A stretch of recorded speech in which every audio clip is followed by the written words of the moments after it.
isu strategis dari Direktorat Jenderal Kesehatan Masyarakat Kemenkes. Sudah akan kita mulai ya Bapak Ibu ya. Karena waktunya juga sudah lewat, harusnya dari 16.15. Baik, kami ucapkan selamat sore, selamat datang kepada Dr. Kirana Pritasari, MKIH, untuk selaku narasumber dalam isu strategis ini. Mohon izin Ibu untuk membacakan. Ibu Kirana adalah pembina utama 4E. Beliau dari SD sampai SMA di Yogyakarta dan bahkan kuliahnya juga di Yogyakarta di Fakultas Kedokteran, dan pasca sarjana dari University of Newcastle, Australia. Pada saat ini beliau sebagai sekretaris sebagai Direktur Jenderal Kesehatan Masyarakat Kemenkes RI, sebelumnya Sekretaris Badan PPSDM Kesehatan. Baik, Ibu, kami persilakan untuk materinya. Peserta kebanyakan dari Kementerian Kesehatan, dari BKKBN, dari Kepolisian, dari Badan POM, dari BNN satu belum ya. Kemudian dari Kementerian Perempuan dan Perlindungan Anak, dari dinas kabupaten, dan ada lagi yang belum saya sebut.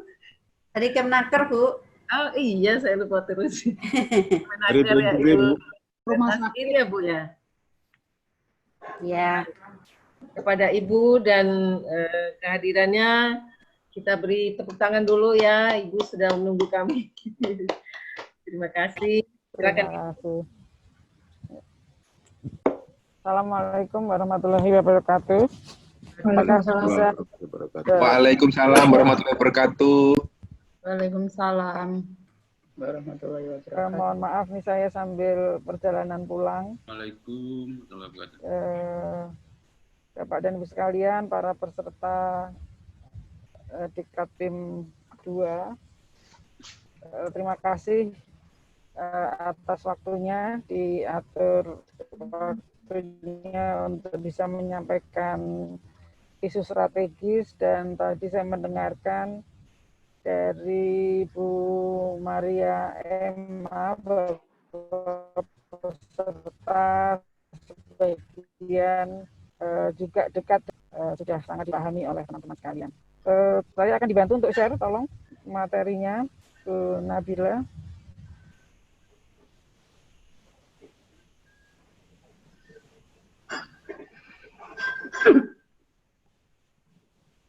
Ya, Bapak dan Ibu sekalian, ini isu strategis terkait dengan program kesehatan masyarakat yang secara khusus yang memang akan saya bahas mungkin 3 hal prioritas, tetapi nanti saya bisa singgung mengenai isu-isu yang lain. Teman-teman BKKBN, teman-teman dari KPPPA, ini juga mungkin sudah familiar dengan isu ini. Dengan Kementerian Tenaga Kerja mungkin ada yang akan terkait. Demikian juga BNN, karena kami juga mendorong upaya untuk edukasi pencegahan untuk penyalahgunaan narkoba. Bapak dan Ibu sekalian, RPJMN kita telah miliki Perpres 18 2020, Perpres 18 tahun 2020 telah terbit dan menjadi acuan kita bersama dalam memperkuat upaya untuk pembangunan ke depan. Ini sistematika yang akan saya sampaikan, dan terkait dengan kebijakan RPJMN untuk bidang kesehatan, ini dikaitkan dengan meningkatkan sumber daya manusia yang berkualitas dan berdaya saing. Tolong slide-nya. Ya, lanjut. Jadi di dalam komponen untuk meningkatkan sumber daya manusia yang berkualitas, berdaya saing, ini arah kebijakan untuk bidang kesehatan adalah meningkatkan pelayanan kesehatan menuju cakupan semesta, terutama untuk penguatan pelayanan kesehatan dasar dengan mendorong peningkatan upaya promotif dan preventif, didukung inovasi dan pemanfaatan teknologi. Nah, di dalam komponen ini, bidang ini, maka ada 5 strategi yang menjadi strategi utama di sektor atau di bidang kesehatan. Yang pertama adalah peningkatan kesehatan ibu, bayi, keluarga berencana, dan kesehatan reproduksi. Ini termasuk di dalamnya upaya BKKBN nanti di sini. Kemudian percepatan perbaikan gizi, terutama untuk gizi balita, remaja dan ibu hamil. Kemudian pembudayaan gerakan masyarakat hidup sehat, Germas, dan peningkatan pengendalian penyakit. Dan keenam, penguatan sistem kesehatan dan pengawasan obat dan makanan.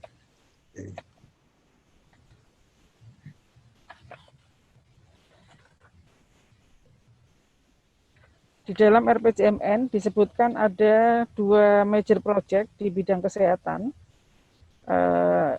Artinya major project ini artinya intervensi tidak hanya oleh sektor kesehatan, tetapi perlu didukung oleh sektor-sektor yang lain. Di sini saya cantumkan beberapa sektor yang terkait langsung, tetapi secara luas sebenarnya seperti untuk stunting ini ada 20 kementerian lembaga misalnya. Nah, ini 2 major project-nya adalah menurunkan angka kematian ibu. Ini targetnya nanti di tahun 2024 adalah menjadi 183 per 100.000 kelahiran hidup. Dan untuk menurunkan prevalensi stunting, targetnya tahun 2024 adalah 14%. Ya. Dalam upaya untuk meningkatkan kesehatan ibu, anak, keluarga berencana, dan kesehatan reproduksi, ini ada upaya-upaya prioritas yang harus dilakukan. Slide. Yang pertama adalah untuk pelayanan di Fasiankes, baik itu publik maupun swasta. Kemudian penjaminan pembiayaan, baik ini melalui jaminan kesehatan nasional ataupun skema pembiayaan yang lain. Misalnya kalau untuk kesehatan adalah jaminan persalinan. Kemudian peningkatan kompetensi tenaga kesehatan, perbaikan sistem rujukan di rumah sakit, khususnya di kabupaten kota. Kemudian pencatatan kematian ibu, ini untuk kita mengetahui seberapa besar permasalahan kematian ibu, sehingga kita perlu memiliki sistem ini secara baik. Kemudian penyediaan sarana prasarana, farmasian, dan ketersediaan darah. Kemudian peningkatan gizi remaja, putri, dan ibu hamil, perluasan pengembangan imunisasi dasar lengkap, perluasan akses dan kualitas pelayanan KB, Kespro, dan KB Pascasalin, serta peningkatan pengetahuan, pemahaman, dan akses pelayanan kesehatan reproduksi remaja yang perlu didukung oleh lintas sektor. Nah, kalau kita lihat di sini secara cepat, ya, akan terlihat bagaimana kaitannya dengan sektor-sektor lain, khususnya yang para pesertanya di sini ikut hadir dalam Diklat PIM. Jadi sangat erat dengan BKKBN. Kemudian kalau dengan para teman-teman dari Dinas Kesehatan dari kabupaten kota ataupun dari provinsi kalau ada, pasti sudah sangat memahami posisi ini. Nah, untuk KPPPA kita juga untuk pengembangan kesehatan remaja dan juga responsif gender. Nah, upaya penurunan angka kematian ibu ini adalah pendekatan multisektor yang tidak mungkin hanya sektor kesehatan saja. Maka pendekatannya kita bisa petakan bahwa kita perlu memperkuat slide dengan 5 pilar, yaitu untuk memperkuat komitmen di tingkat pimpinan, kemudian memperkuat konvergensi intervensi dari berbagai sektor, baik itu di tingkat pusat, provinsi, daerah, dan juga masyarakat. Kemudian peningkatan akses dan kualitas pelayanan kesehatan itu sendiri, dan peningkatan kesehatan gender dan pemberdayaan perempuan, dan pemantauan evaluasi. Nah, di dalam upaya ini ada intervensi yang sifatnya spesifik yang sektor kesehatan baik dinas ataupun rumah sakit perlu memperkuat dengan berbagai pelayanan kesehatan, upaya meningkatkan kualitas pelayanan kesehatan. Kemudian yang sensitif yang harus didukung oleh sektor-sektor lain, seperti misalnya kalau kita bisa melaksanakan wajib belajar 12 tahun hingga anak lulus sekolah menengah atas, maka paling tidak kita akan bisa meningkatkan usia perkawinan. Saat ini Undang-Undang Perkawinan memang sudah direvisi dan usia perkawinan untuk perempuan 19 tahun. Tetapi kalau kita tidak memiliki program yang bisa memberi kesempatan remaja putri ini untuk bisa mendapatkan pendidikan yang lebih tinggi, maka upaya untuk meningkatkan usia perkawinan ini akan sulit dicapai. Jadi mudah-mudahan ini kerjasama lintas sektor ini bisa terwujud. Nah, ini adalah kerjasama dari berbagai organisasi profesi dan juga kementerian lembaga. Ini dengan harapan nanti cakupan pelayanannya meningkat. Saat ini sudah hampir 100% ibu hamil mendapat pemeriksaan kehamilan selama kehamilan, tetapi kita belum bisa 100% ibu bersalin di fasilitas pelayanan kesehatan. Nah, ini yang salah satu yang kita harus upayakan agar semua ibu bersalin ini di fasilitas pelayanan kesehatan. Kemudian kesehatan reproduksi remaja ini perlu kita siapkan, calon pengantin, dan juga pasangan usia subur. Nah, intervensi-intervensi ini diharapkan nanti bisa berdampak kepada penurunan kematian ibu dan bayi. Upaya-upaya tadi kita perlu petakan dengan kewenangan yang dimiliki oleh masing-masing level, baik itu di tingkat masyarakat, di tingkat pelayanan dasar, di tingkat kabupaten kota, provinsi, dan di tingkat pusat. Karena Kementerian Kesehatan ini adalah sektor kesehatan ini sudah menjadi urusan yang didesentralisasikan, slide. Artinya tanggung jawab terbesar ada di tingkat kabupaten kota. Tapi kesehatan juga merupakan urusan konkuren. Berarti ini menjadi urusan bersama di tingkat kabupaten, provinsi, dan juga di tingkat pusat. Sehingga upaya penguatan di setiap level ini perlu dilakukan. Kita perlu memperkuat pelayanan, tetapi untuk memperkuat pelayanan kita juga sistem kesehatannya harus diperkuat. Kalau sistem kesehatan yang diperkuat artinya 7 subsistem di dalam sistem kesehatan itu harus bisa diupayakan optimal.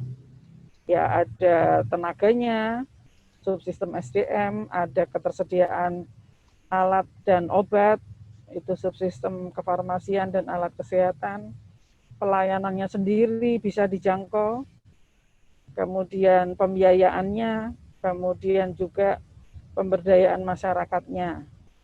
Nah, ini yang perlu diupayakan di setiap level, dan karena Indonesia begitu luas, 514 kabupaten kota, sedangkan kemampuan pelayanannya belum sama, maka kita membuat suatu upaya regionalisasi. di mana level terbawah itu adalah puskesmas, kemudian rujukan pertamanya di rumah sakit kabupaten kota, dan ada rumah sakit regional yang menjadi rujukan atau tempat konsultasi dari beberapa rumah sakit kabupaten kota sebelum dirujuk itu ke provinsi dan selanjutnya ke tingkat nasional. Upaya terobosan yang harus dilakukan adalah meningkatkan akses, slide, kemudian kualitas pelayanan. Kalau akses ini bagaimana caranya 514 kabupaten kota ini perlu memiliki pelayanan yang esensial bisa diberikan. Ada dokter spesialis misalnya, ada kemampuan untuk melakukan tindakan seksio, ada dokter obgyn dan dokter anestesi di situ artinya. Kemudian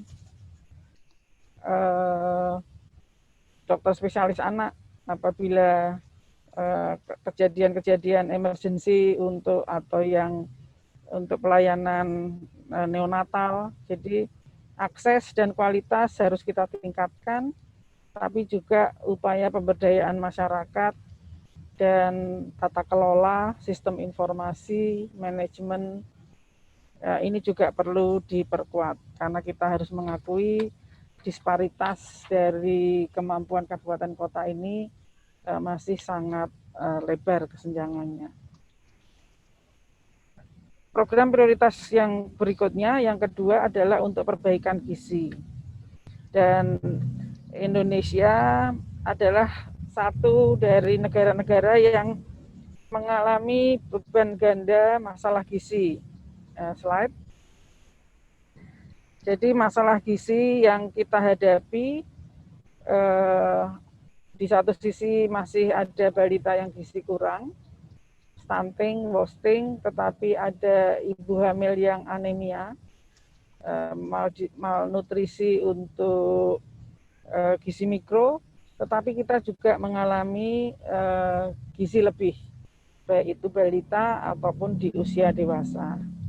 Nah, ini juga perlu penguatan komitmen, perlu pengembangan suatu sistem jaminan, kemudian peningkatan efektivitas dari intervensi yang spesifik, hingga kepada penguatan surveillance. Surveillance di sini bagaimana kita bisa mengidentifikasi sesegera mungkin kalau ada masalah dan dilakukan intervensi dan bisa kita monitor.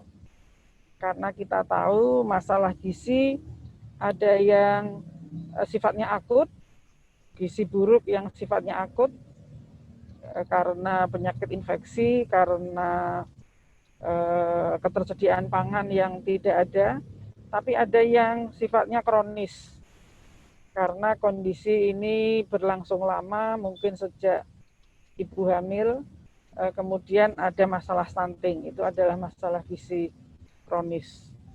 Jadi slide ini adalah data-data mengenai masalah gizi yang kita hadapi, dan untuk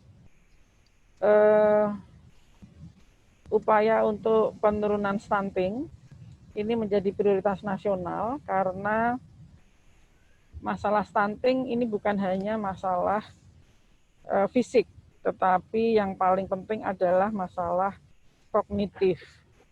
Karena stunting adalah terjadinya karena kronis, berlangsung mungkin sejak masa janin, kehamilan pada ibunya, hingga kepada pertumbuhan di masa emas, golden period, pada masa balita.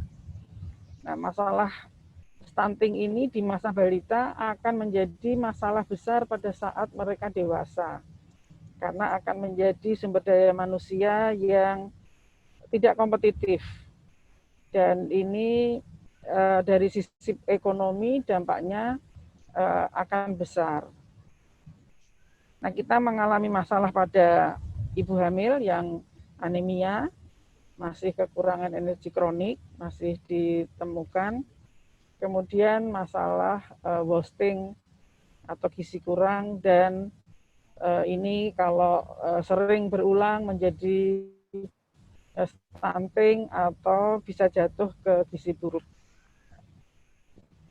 Untuk penurunan stunting ini telah dimiliki suatu strategi nasional untuk penurunan prevalensi stunting, dan ini sudah disepakati oleh 20 kementerian lembaga yang masing-masing memiliki peran sesuai kewenangan mereka.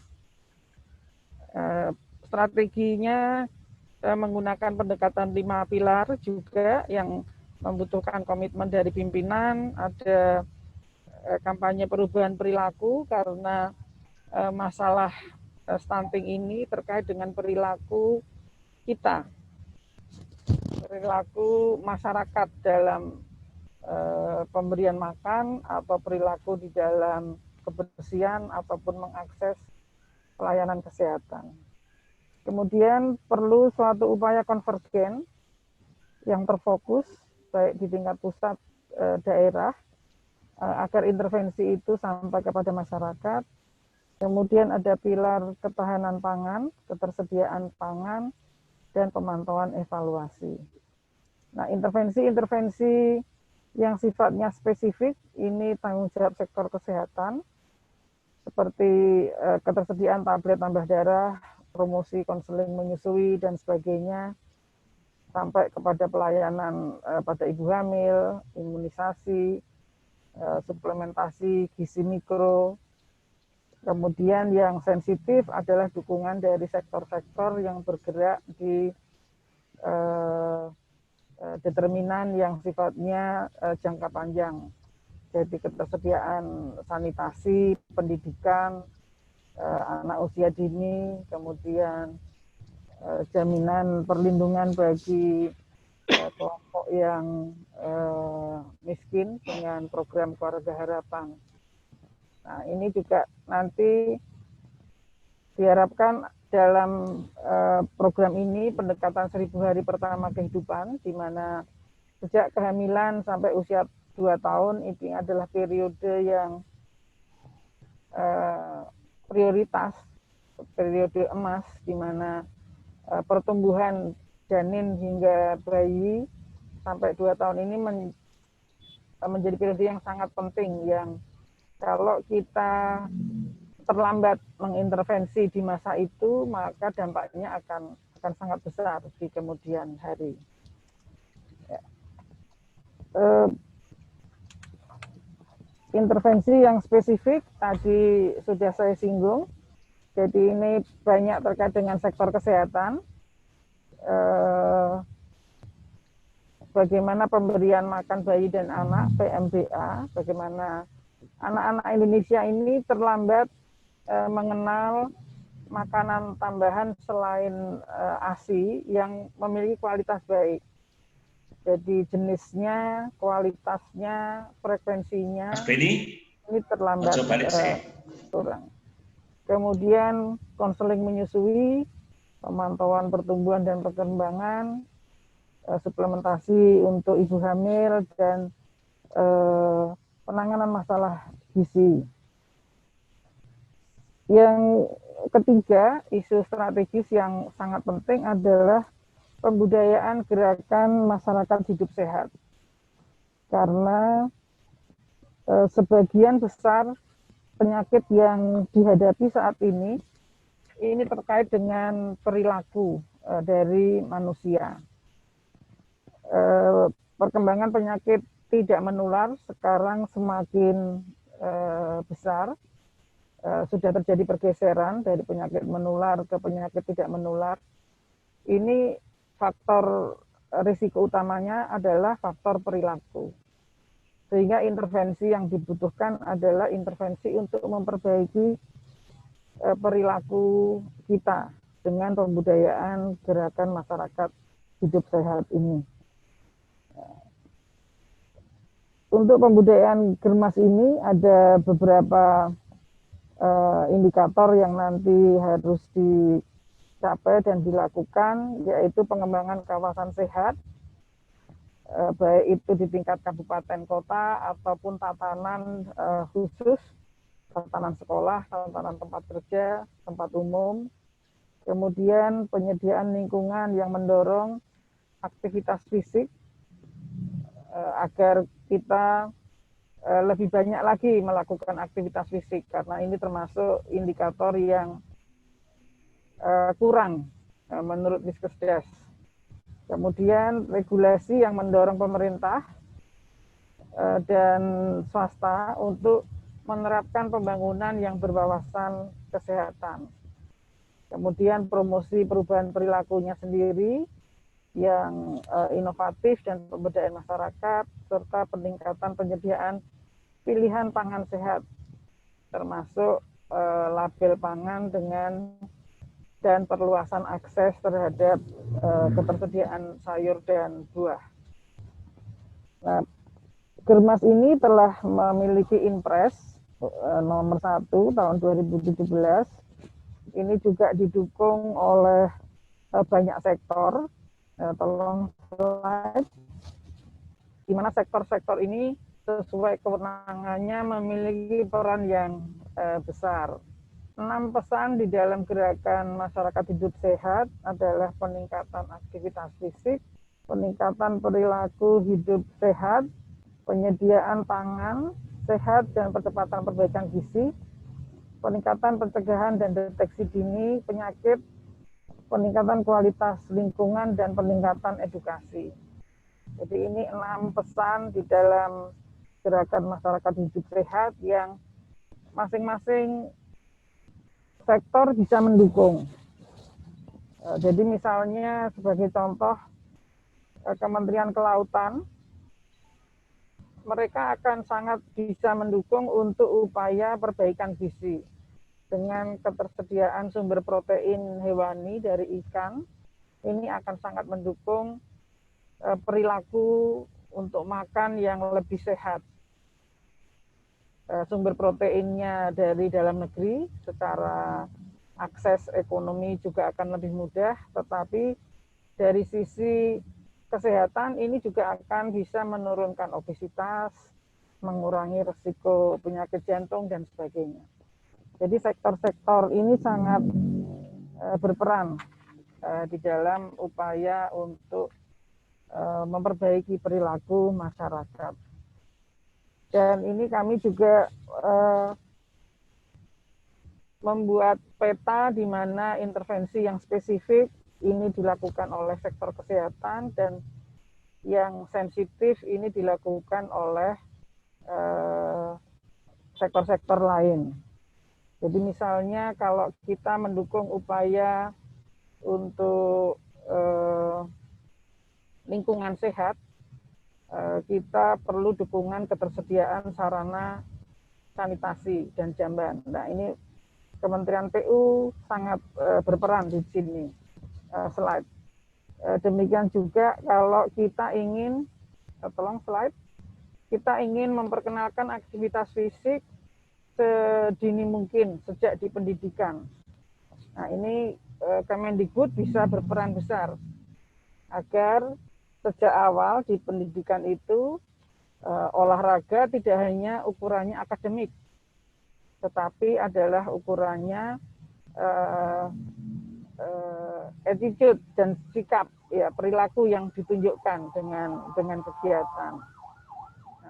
Sektor-sektor lain banyak berperan untuk bisa memiliki perilaku yang sehat. Pemerintah daerah bisa mendukung dengan perda kawasan tanpa rokok. Ini sangat besar perannya untuk mengendalikan perilaku merokok dan sebagainya. Jadi gerakan masyarakat hidup sehat ini perlu dilakukan di tingkat rumah tangga, di tingkat sekolah, di tempat kerja, di tempat umum, dan juga di pelayanan kesehatan. Sedangkan yang sensitif sesuai dengan tanggung jawab dari masing-masing sektor. Jadi kalau Kementerian Perhubungan, bagaimana kebijakan-kebijakan di sektor perhubungan ini bisa mendorong untuk hidup sehat dari sisi pengendalian emisi gas buang misalnya, kemudian menyiapkan transportasi publik yang lebih baik, ini juga akan mengurangi polusi. Kemudian sektor yang lain sangat bisa menentukan keberhasilan ini. Jadi mereka tetap menjalankan tugasnya, kewenangannya, tapi akan berdampak kepada kesehatan masyarakat. Jadi saya kira ini yang 3 isu yang utama, yang strategis untuk kesehatan masyarakat. Sedangkan yang lain, walaupun ini tidak menjadi prioritas, tetapi harus dilakukan, seperti kita menyiapkan komunitas kita atau masyarakat kita untuk lebih siap menghadapi perubahan di dalam populasi, di mana lanjut usia itu akan menjadi populasi yang besar. Saat ini kita sudah sekitar 9%, beberapa tahun lagi kita sudah lebih dari 10% populasi, itu artinya 26 juta, kalau 10% dari populasi penduduk kita lansia, itu sudah sama dengan jumlah balita. Jadi akan menjadi prioritas juga akhirnya nanti lanjut usia. Kemudian juga perlindungan bagi para pekerja. Angkatan kerja kita lebih dari 130 juta. Dan sektor informal ini lebih besar proporsinya. Sehingga kalau kita bisa menjangkau mereka dengan upaya promotif preventif, maka para pekerja yang menjadi tulang punggung ekonomi itu juga akan tetap produktif. Sehingga secara makro juga akan mempengaruhi pertumbuhan ekonomi negara. Saya kira ini yang bisa saya sampaikan. Mudah-mudahan dipahami di saat pandemi ini untuk program Kesmas adalah program untuk mendorong masyarakat agar patuh kepada protokol kesehatan, ya, sehingga kampanye-kampanye untuk protokol kesehatan ini diusahakan, regulasi dibuat untuk mendorong agar masyarakat patuh terhadap protokol kesehatan. Yang utama adalah menggunakan masker, cuci tangan, dan jaga jarak. Pesannya sederhana, tetapi memang harus diakui tidak sederhana di dalam menerapkannya, melaksanakannya. Ya. Jadi saya kira ini, terima kasih atas kesempatan, dan mudah-mudahan bisa berdiskusi dan bekerja sama dengan teman-teman dari sektor-sektor yang lain.